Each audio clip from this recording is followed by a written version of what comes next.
Сега, тук какво става? Кой тук много нещо? Искам да ви разкажа историята за леличката с Леновото.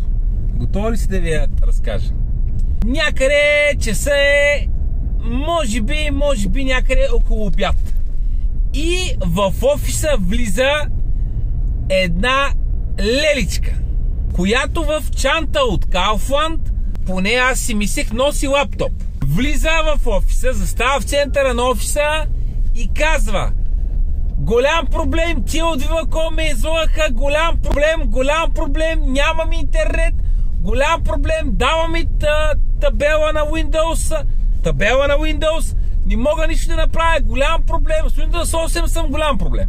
И аз виждам, че моята колежка няма да може да и помогне на тази жена. Готов съм, викам, дайте сега, обяснете ми.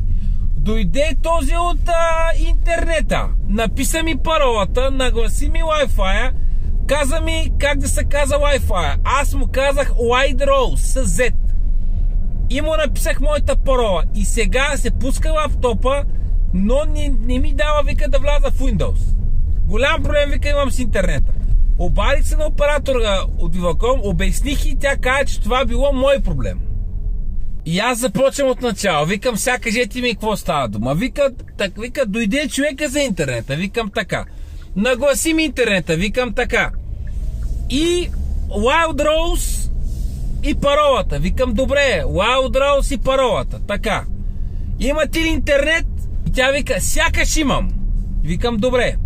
Какво, викам, носите? И тя вика, нося лаптопа. Викам, добре. Ето ги колегите отзад в сервиза, отидете при тях, нали, те ще ви съдействат. И тя казва: добре, ама аз сега да ви обясня. Моята приятелка Пепа, тя е с Windows 7. Тя проблеми няма. Аз съм с Windows 8 и мен ме кара да отида на друг Windows. Аз не искам, но не ми дава да си избера. Викам си, ще им помогна, викам, на колегите от сервиза. Викам, дайте да видя, нали, викам, носите лаптопа, дайте да видя. И сега идва кулминацията. И тя казва: лаптоп ли? Не, аз нося кашона на лаптопа. Там пише Lenovo. Това не ви ли стига, за да ми оправите проблема? Викам, госпожо, вие носите кашона на лаптопа. Да, ето ви кашона на лаптопа. И тя ми вади кашона на лаптопа, който е празен. Кашона е празен. И аз казвам, как да ви помогна? И тя, ето тук пише процесор Intel, лаптоп Lenovo. Какво, вика, вие не разбирате? И аз, човек, се чуя какво да кажа на жената. И викам, добре, каква е логиката да си носите кашона от лаптопа? И тя казва, ами за да ме разберете, аз за какво ви говоря? Викам, аз продължавам да не мога да разбера за какво ви говоря. Така, и аз си казвам на жената, добре, близко ли живеете? Близко живея. Добре. Викам, вървете до вкъщи. Вземете си лаптопа, пъхнете го в кашона и елате с кашона, с лаптопа при моите колеги от сервизния център. И те ще ви обърнат внимание и ще видят какво толкова ви пише. До тук всичко ясно, нали? Обяснили сме на жената, казали сме какво как трябва да се случи. Така, след 20 минути отивам до сервиза.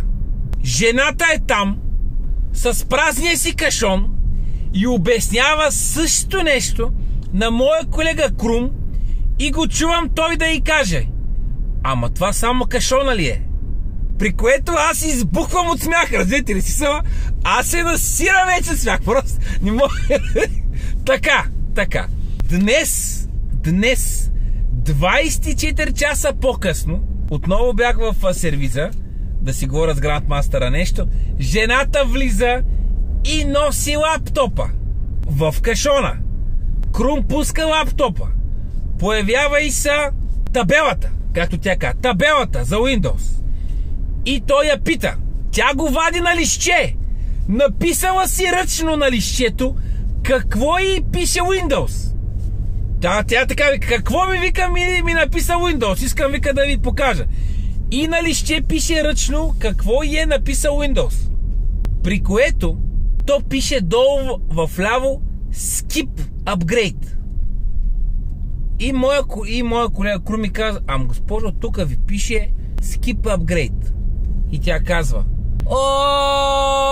това е много бледо. Аз това изобщо не го видях. Аз мислих, че е част от текста. Поглеждам листчето и най-отдолу вляво тя е написала Skip Upgrade. И аз съм човек, смисъл, нямам думи. Казвам ви го честно, значи, това е леличката с леновото. Аз наистина ви го казвам. Това, ако някой ми го беше разказал, нямаше да го повярвам. Това, честно ви казвам, нямаше да го повярвам. Това е феноменално. Аз за толкова години, за първи път, в смисъл, какво ли не съм виждал, но за първи път някой дойде с кашона от лаптопа си, за да му решим софтуерния проблем. С кашона от лаптопа си. Така че, леличката с леновото и господата сърби са двете истории, които се случиха в началото на седмицата, а сме само сряда. Така че, надявам се, че съм ви разсмял искрено, защото сега като ви ги разказвам, те наистина изглеждат смешни тия ситуации, но реално нещата са плачевни. Нали? И така.